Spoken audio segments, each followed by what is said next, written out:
Сәлем баршаға, қалдарыңыз қалай? Менің YouTube каналыма қош келдіңіздер. Сіздерді өз каналымда көріп отырғаныма қатты қуаныштымын. Менімен бірге болыңыздар. Мені жоғалтып алмас үшін менің каналыма тіркеліп қойыңыздар. Бүгін біз осындай керемет жұмсақ вареная сгущенка қосылған рогаликелерді жасайтын боламыз. Бұл рогаликелерді сіздер үйде ғана жасап қоймай, сатылымға шығарсаңыздар да болады. Өте жұмсақ әрі дәмді болып шығады. Міндетті түрде жасап көріңіздер. Осылай сіздер өздеріңіздің кішігірім бизнестеріңізді бастасаңыздар болады. Міндетті түрде жасап көруге сіздерге кеңес беремін. Ал енді бізге керекті заттар: ең алдымен біз ыдысымызға ыстық, яғни жылы сүтімізді құямыз. Сосын ашытқымызды салып, сахарымыз ерігенше кішкене араластырып аламыз.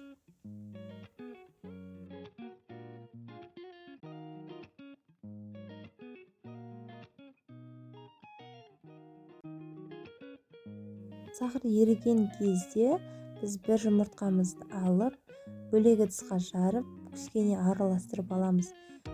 Араластырып алып салғандарыңыз жөн, өйткені жұмыртқа жылы сүтке кішкене пісіп қалуы мүмкін. Сол себепті жұмыртқаны араластырғандарыңыз жөн.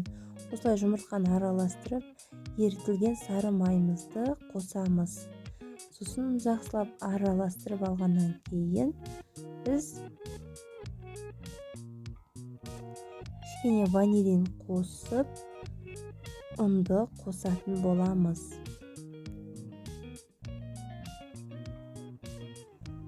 Ұнымызды ақырындап қосып, жақсылап қамыр еліп шығамыз. Сіздерде осылай шанышқының көмегімен жасасаңыздар болады, или қолмен сразу елесеңіздер болады. Мен азырақ разрыхитель қосып жібердім. Өз қалауларыңыз бойынша. Мен қазір описанияға грамдардың барлығын жазып кетемін. Ал осылай жақсылап қамырды илеп аламыз.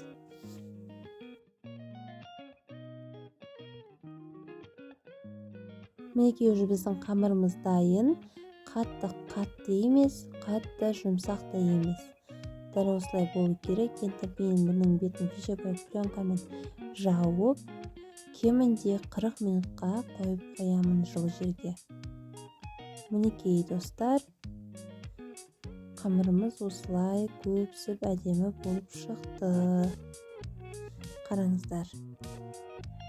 Қамырымызды алып қайта 2-3 рет илеп, қайта бетін жауып, бұқтырып қоямыз.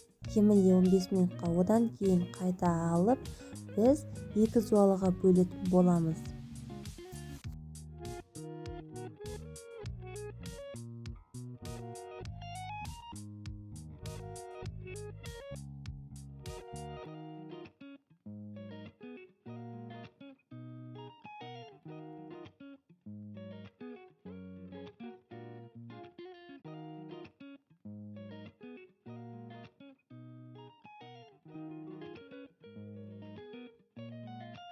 Екі зуалыға бөлгеннен кейін біз жақсылап оқтаумен жайып аламыз. Қатты қалың емес, орташа көлемде дәл видеодағыдай етіп жайып, біз оны арнайы бөліктерге бөліп аламыз.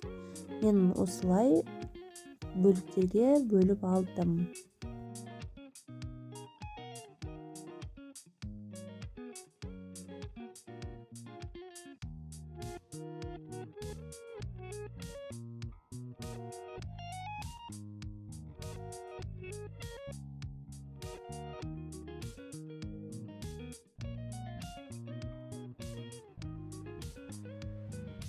Осылай бөліктерге бөліп алғаннан кейін міндетті түрде қамырдың басы жағын кішкене кесіп жіберіңіздер.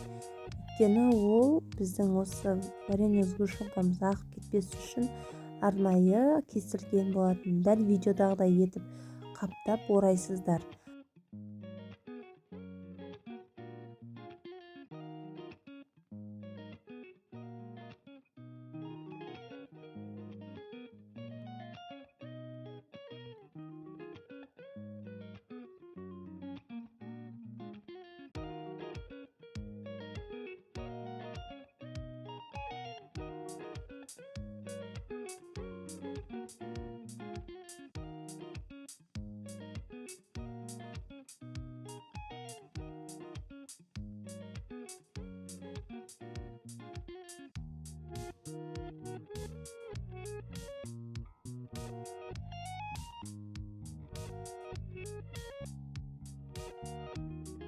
Мінекей барлығын әдемілеп орап алдық. Осылай енді бетіне жұмыртқаны жағыслап тек жағып шығарып боламыз.